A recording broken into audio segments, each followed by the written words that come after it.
Actuellement, les délégations américaines et iraniennes se trouvent dans la Red Zone, donc qui est le quartier ultra sécurisé des institutions à Islamabad, et ont abordé la phase préparatoire des échanges sous haute protection militaire.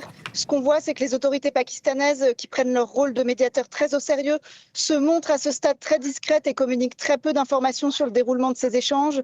Il faut rappeler que côté iranien, la méfiance envers Washington demeure extrêmement forte, et dans ce contexte, on sait que depuis hier, des contacts intensifs en coulisses se poursuivent entre Islamabad, Téhéran et Washington. Mais en même temps, on voit aussi au niveau des profils qui composent les délégations que vous avez rappelées qu'il y a tout de même un réel engagement de chaque camp. Et pour les autorités pakistanaises, le simple fait d'avoir réussi à réunir les deux délégations dans la même ville constitue déjà un succès diplomatique important. Et dans les rues d'Islamabad, beaucoup se réjouissent de voir le Pakistan au centre de l'attention internationale.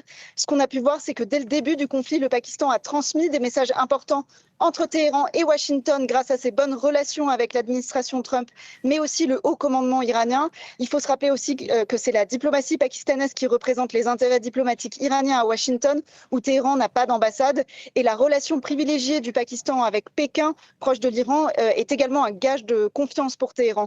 Et surtout, un des facteurs probablement principaux et qu'il faut garder en tête, c'est que le Pakistan n'accueille aucune base militaire américaine sur son territoire.